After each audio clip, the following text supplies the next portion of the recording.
আসসালামু আলাইকুম। এডুকেশন পয়েন্টে আপনাকে স্বাগতম। এডুকেশন পয়েন্টের আজকের আয়োজনে থাকবে বাংলাদেশের নৌ পরিবহন, বাংলাদেশের সমুদ্র বন্দর, বাংলাদেশের নদী বন্দর, বাংলাদেশের স্থল বন্দর এবং বাংলাদেশের বিমানবন্দর সম্পর্কে বিভিন্ন চাকরির পরীক্ষায় আসা বিগত ৩০ বছরের প্রশ্ন। ১ নম্বর প্রশ্ন, বাংলাদেশে সারা বছর নাব্য ভ্রমণ নদীপথের দৈর্ঘ্য কত? বাংলাদেশে সারা বছর নাব্য নদীপথের দৈর্ঘ্য ৫,২০০ কিলোমিটার। অ্যান্সার খ। বাংলাদেশের জলপথের যানবাহন নিয়ন্ত্রণকারী সংস্থার নাম কি? বাংলাদেশের জলপথের যানবাহন নিয়ন্ত্রণকারী সংস্থার নাম BIWTA। অ্যান্সার গ। BIWTA stands for Bangladesh inland water transport corporation. বাংলাদেশের বৃহত্তম নদীবন্দর নারায়ণগঞ্জ শীতলক্ষ্যা নদীর তীর। অ্যান্সার খ। শীতলক্ষ্যা নদী নারায়ণগঞ্জে অবস্থিত। নারায়ণগঞ্জের শীতলক্ষ্যা নদীর তীরে বাংলাদেশের সবচেয়ে বৃহত্তম নদীবন্দর অবস্থিত। মেঘনা নদীর তীরে অবস্থিত নৌবন্দর কোনটি? মেঘনা নদীর তীরে অবস্থিত নৌবন্দর চাঁদপুর। অ্যান্সার ঘ। মাওয়া ফেরিঘাট কোন নদীর তীরে অবস্থিত? মাওয়া ফেরিঘাট অবস্থিত পদ্মা নদীর তীরে। অ্যান্সার ঘ। নিচের কোথায় বাংলাদেশের একমাত্র মেরিন একাডেমি অবস্থিত? মেরিন একাডেমি অবস্থিত চট্টগ্রামের জলদিয়ায়। অ্যান্সার গ। বাংলাদেশের প্রথম বাণিজ্যিক জাহাজ কোনটি? বাংলাদেশের প্রথম বাণিজ্যিক জাহাজ বাংলার দূত। অ্যান্সার গ। উল্লেখ্য যে বাংলাদেশের প্রথম জাহাজ হলো বাংলার দূত। বাংলাদেশে সামুদ্রিক বন্দর কয়টি? বাংলাদেশে সামুদ্রিক বন্দর 3টি। অ্যান্সার গ। বন্দর 3টি হল চট্টগ্রাম সমুদ্র বন্দর, যেটি 1887 সালে প্রতিষ্ঠিত হয়। দ্বিতীয় সমুদ্র বন্দর মংলা সমুদ্র বন্দর, যেটি 1950 সালে বাগেরহাটে প্রতিষ্ঠিত হয়। এবং তৃতীয়টি পায়রা সমুদ্র বন্দর, যেটি পটুয়াখালীর কোলাপাড়ায় অবস্থিত। পায়রা সমুদ্র বন্দর 2013 সালে প্রতিষ্ঠিত হয়। বাংলাদেশের প্রধান সমুদ্র বন্দর কোনটি? বাংলাদেশের প্রধান সমুদ্র বন্দর চট্টগ্রাম সমুদ্র বন্দর, যেটিকে বাংলাদেশের প্রবেশদ্বার বলা হয়। চট্টগ্রাম সমুদ্র বন্দর কোন ধরনের প্রতিষ্ঠান? চট্টগ্রাম সমুদ্র বন্দর একটি স্বায়ত্তশাসিত প্রতিষ্ঠান। অ্যান্সার গ। কোন বন্দরকে বাংলাদেশের প্রবেশদ্বার বলা হয়? চট্টগ্রাম সমুদ্র বন্দরকে বাংলাদেশের প্রবেশদ্বার বলা হয়। অ্যান্সার ক। বাংলাদেশের দ্বিতীয় সমুদ্র বন্দর কোনটি? বাংলাদেশের দ্বিতীয় সমুদ্র বন্দর মংলা সমুদ্র বন্দর, যেটি 1950 সালে প্রতিষ্ঠিত হয়। মংলা সমুদ্র বন্দর প্রতিষ্ঠিত হয় কোন সালে? মংলা সমুদ্র বন্দর 1950 সালে প্রতিষ্ঠিত হয়। চালনা বন্দরের কার্যক্রম শুরু হয় কত সাল থেকে?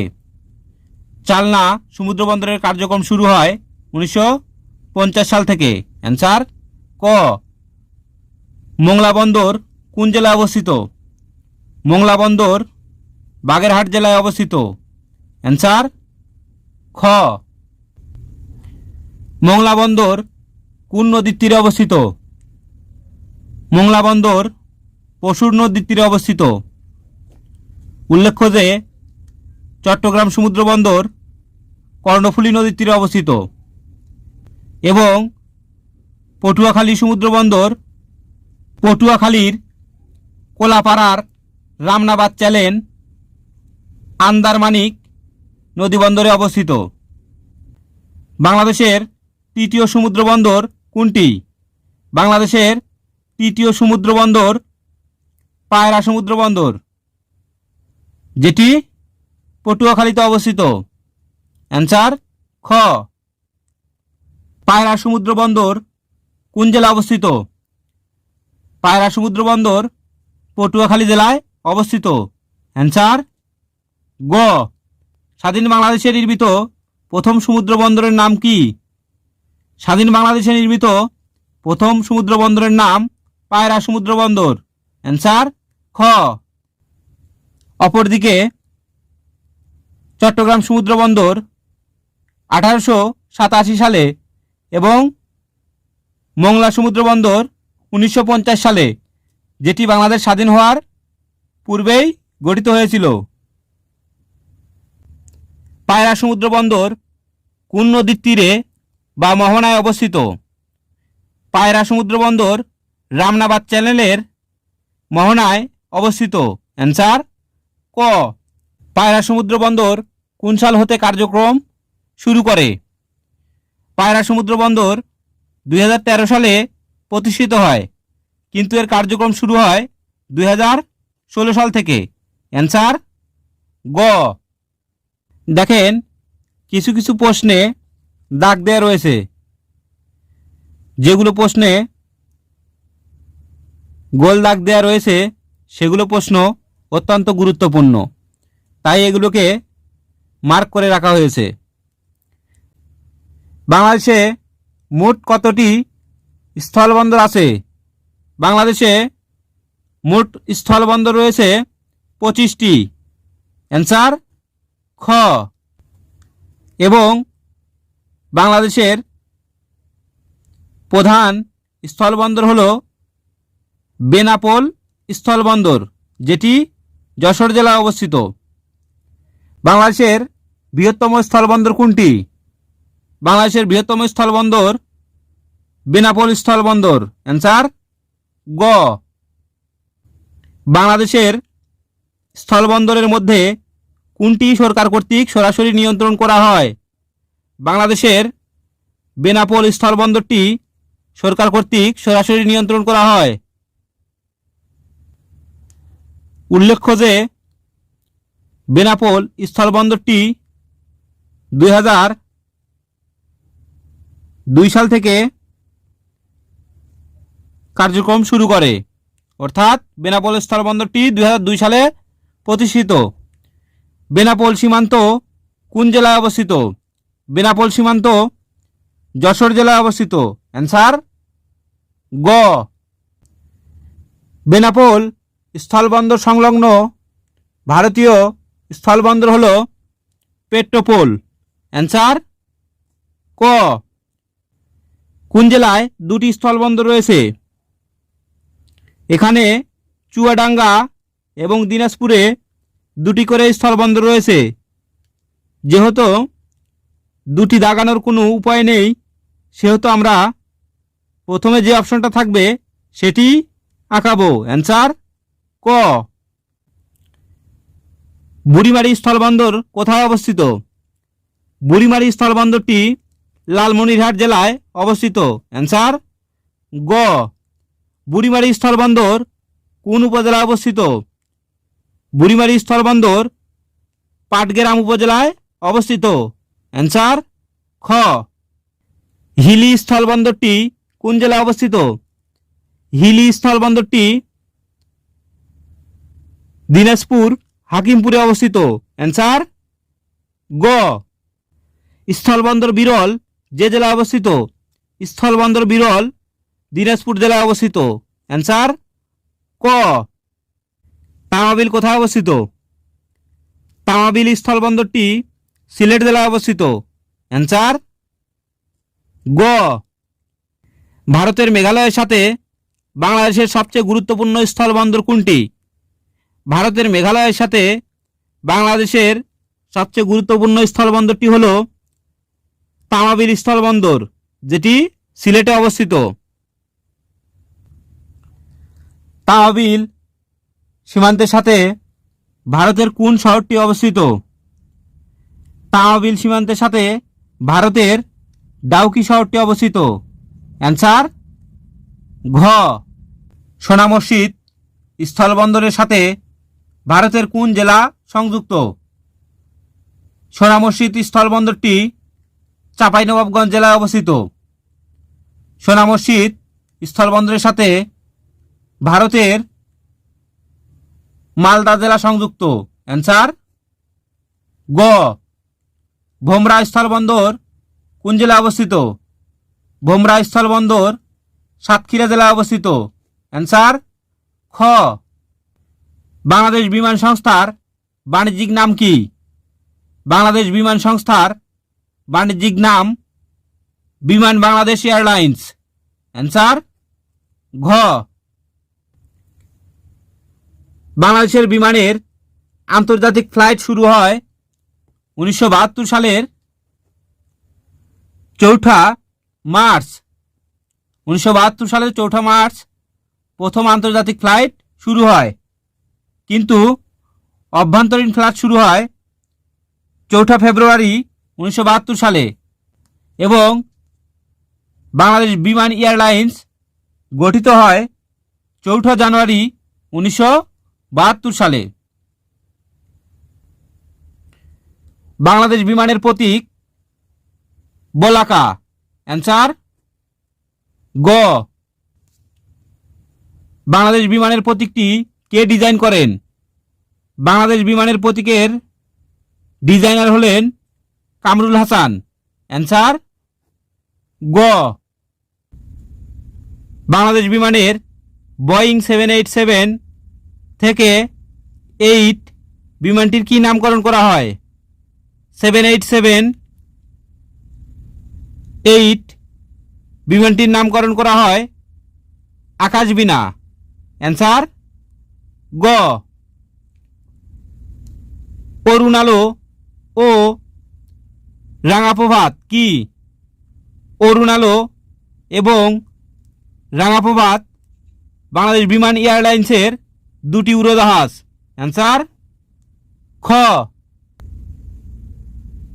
বাংলাদেশের প্রথম বেসরকারি বিমান সংস্থার নাম কি? বাংলাদেশের প্রথম বেসরকারি বিমান সংস্থার নাম এরো বাংলা। অ্যান্সার গ। বাংলাদেশে আন্তর্জাতিক বিমানবন্দর কয়টি? বাংলাদেশে আন্তর্জাতিক বিমানবন্দর 3টি। বিমানবন্দর 3টি হল হযরত শাহজালাল বিমানবন্দর, কুর্মিটোলা, ঢাকা।